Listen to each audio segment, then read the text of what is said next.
Seguimos en Cosa Pública 2.0, vamos a la línea telefónica para saludar y agradecer enormemente a Efraín Zuc, colega periodista del portal Quinto Elemento Lab, que nos tome esta llamada.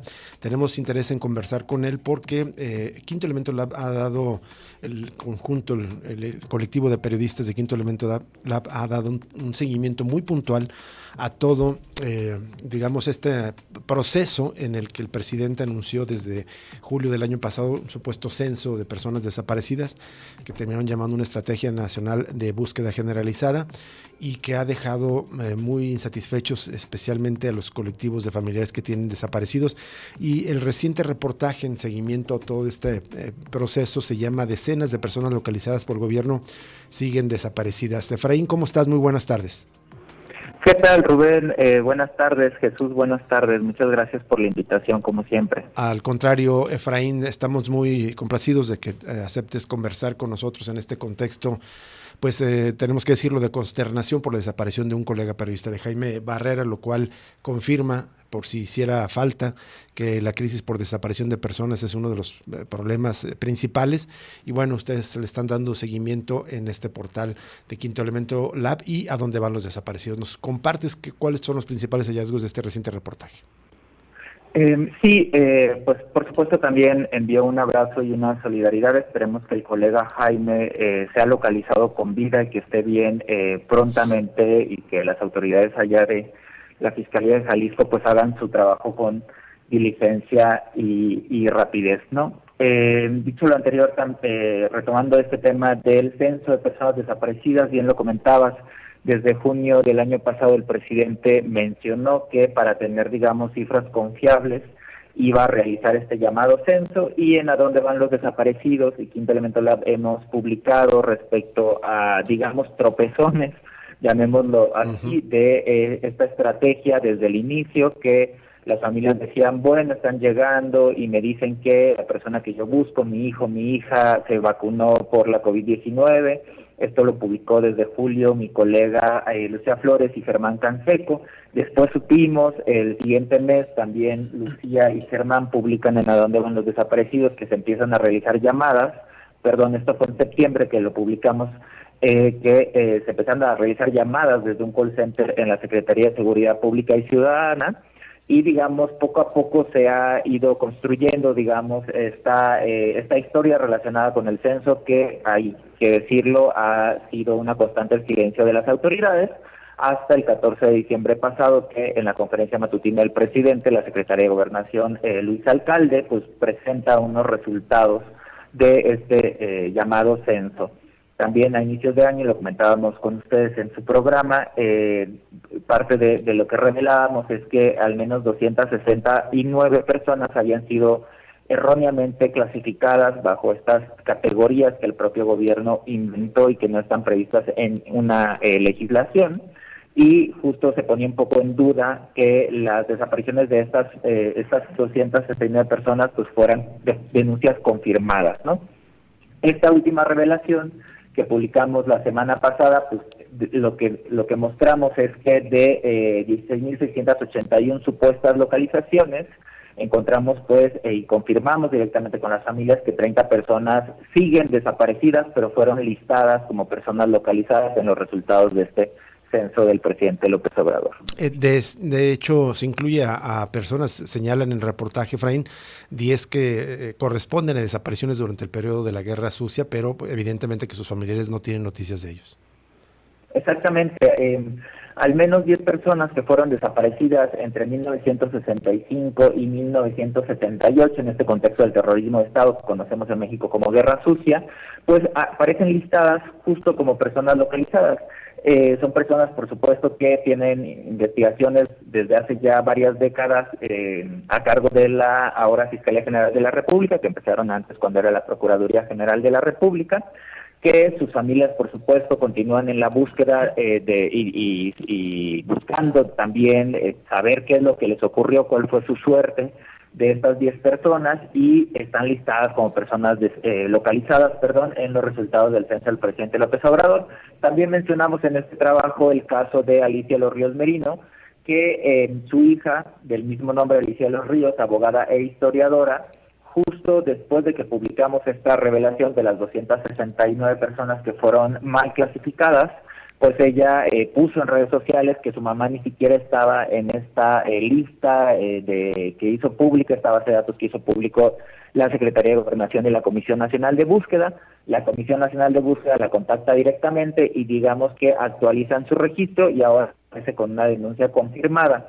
Este caso es bastante interesante porque muestra cómo las clasificaciones erróneas, ¿no?, pues también pueden ser subsanadas. Sin embargo, estas cifras que salieron de alguna manera como a presentar como resultados, ¿no?, de que habían localizado a 16.681, digamos que con el registro Alicia Los Ríos Merinos ya, por decirlo de alguna manera, llegan 16.680, ¿no? Y justo lo que queríamos mostrar es que existen nuevos elementos que ponen en duda estos supuestos resultados y estas supuestas localizaciones, ¿no? Justamente a eso voy, Efraín Zuc, estos hallazgos pues señalan que esta supuesta estrategia generalizada de búsqueda tiene todavía muchos huecos, muchas anomalías que no parece ser que no da confianza a los colectivos. O sea, hay una cosa que a mí me preocupa mucho, es que parece ser que Claudia Sheinbaum, la candidata de Morena y según las encuestas la aspirante con más posibilidades de ganar la presidencia, cree en esta estrategia, no ha encontrado huecos, no atienden las denuncias de los familiares de que tiene estas anomalías y parece darla por cierta y por válida esta estrategia. Claro, creo que hay que señalar dos cosas importantes en términos de la actual, digamos, como coyuntura electoral, ¿no? El primero es que pues no ha habido un posicionamiento claro respecto a cuáles son las propuestas de campaña para evitar que más personas sean desaparecidas y para buscar a las personas que continúan desaparecidas, ¿no? Eso creo que es importante señalarlo. No hay propuestas, no se habla del tema prácticamente, y eso es lamentable en un país que ya tiene más de 114.500 personas desaparecidas, ¿no? Uh-huh. Lo otro es que el propio presidente en una conferencia posterior a la que presentaron los resultados del censo el día 27 de diciembre, dijo que se estaría informando respecto a los resultados, al avance, digamos, de esta estrategia mes con mes. Incluso dijo que se iba a hacer los días 29 y pues bueno, ya pasó el 29 de enero, ya pasó el 29 de febrero y no ha habido ninguna otra conferencia en la que se aborde qué está ocurriendo con esta llamada estrategia nacional. De hecho, estamos a 12 de marzo, casi han pasado 3 meses desde el primer anuncio y es como si ya el censo, como si ya no fuera un tema en la agenda pública, y sobre todo pues hay un silencio nuevamente por parte del gobierno federal que, repito, en el caso, digamos, de las candidatas a la presidencia y del candidato, pues claramente hay una ausencia también de crítica o de propuesta respecto al tema de la desaparición. Así es. ¿Qué tal, Efraín? Te saluda Jesús Estrada, un gusto escucharte. Quería preguntarte, Efraín, pues ahora más o menos con los 2 ejercicios que has hecho, son como 300 casos gravísimos que se llama la atención porque supuestamente aparecen como localizados, pero siguen desaparecidos. Pero ¿qué tan extendido podría estar esto, Efraín, en este universo, digamos, de 16.681 personas supuestamente localizadas en este censo? La verdad es que es una pregunta difícil de responder. Algo que es importante mencionar también para la audiencia es que conocer estos nombres, los nombres de las 16.681 personas supuestamente localizadas, implicó un reto a nivel de análisis de datos y de obtención de información tremendo, ¿no? Esa lista no es, digamos, pública. Y en el equipo de Quinto Elemento Lab tenemos una unidad que coordino, que le llamamos Catálisis, de aplicaciones tecnológicas para el periodismo de investigación. Logramos, a partir de un cruce bastante complejo de bases de datos públicas, logramos obtener unos 11.000 nombres de personas desaparecidas, ¿no? Cuando tienes ese universo de nombres, por supuesto es imposible buscar uno por uno, ¿no? Lo que hicimos fue obtener otras bases de datos. Algunos colectivos nos pasaron sus bases de datos, también de las fichas del programa Visto A de la Fiscalía General de la República, y bueno, con varias bases de datos cruzamos y así obtuvimos cientos de posibles personas desaparecidas que figuraban localizadas en el censo, y la labor, digamos, de confirmar estas 30 personas en un espacio de unas 2 semanas o un poco menos, pues fue justo el reto que tuvimos, ¿no? También de ver cómo nos acercábamos a las familias sin generar lo que el propio gobierno ha hecho, que es revictimizarlas, ¿no?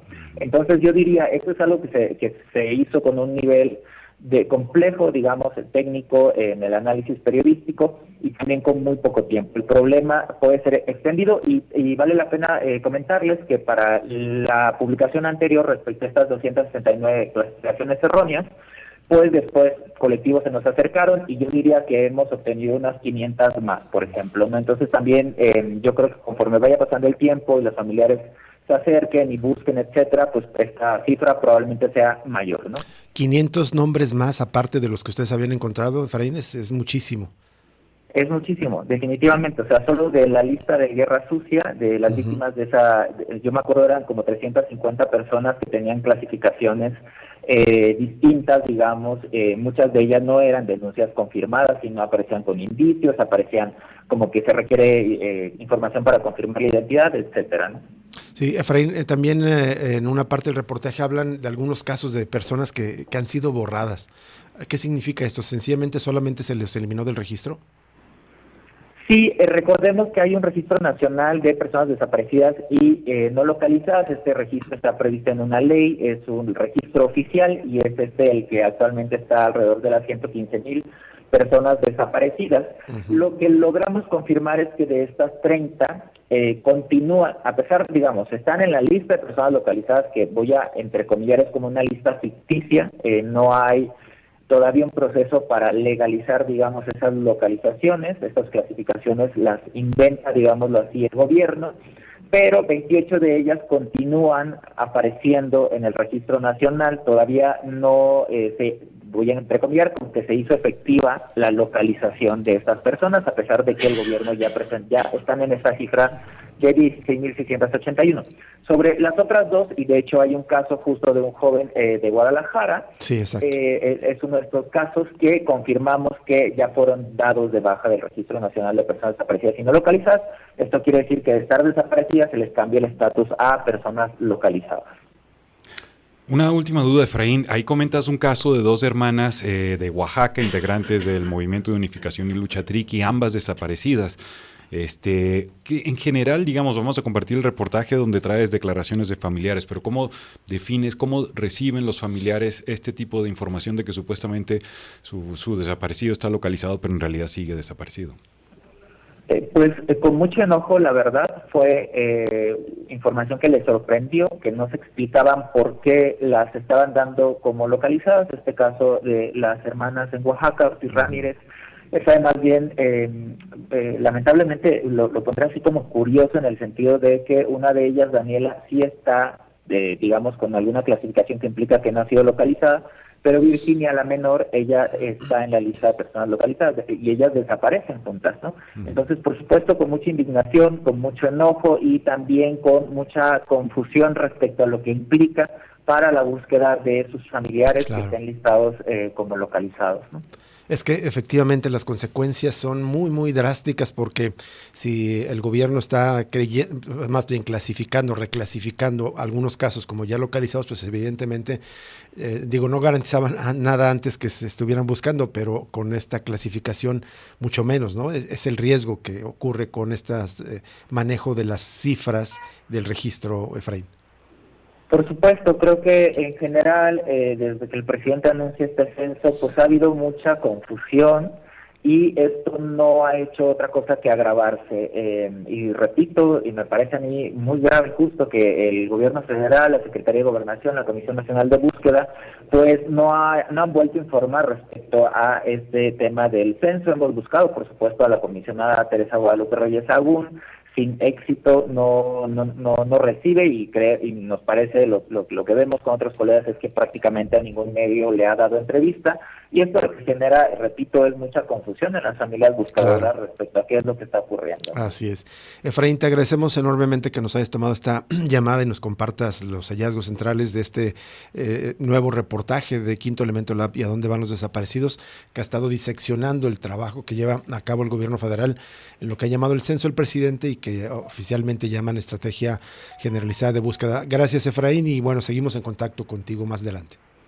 Claro que sí, muchas gracias, Rubén, Jesús, un abrazo. Igualmente para ti, hasta luego. Efraín Zuk, de Quinto Elemento Lab, y a dónde van los desaparecidos en este trabajo tan importante, estar diseccionando todos los huecos y anomalías que tiene este trabajo que ha realizado el gobierno federal, y terrible que no quieran dar la cara ni el presidente en estas conferencias mensuales dedicadas a este tema, y la actual titular de la Comisión Nacional de Búsqueda, que no ha dado ninguna entrevista a Teresa Reyes desde que llegó al cargo, y por lo tanto quedan muchísimos huecos. Es una, pues como se dice coloquialmente, es como la política del avestruz, esconder la cabeza en la tierra.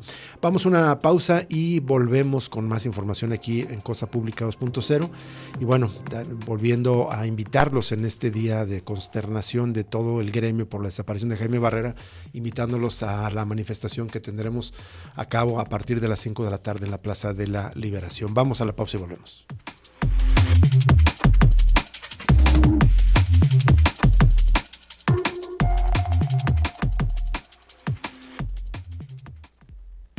Ya regresa Cosa Pública 2.0 con Rubén Martín y Jesús Estrada.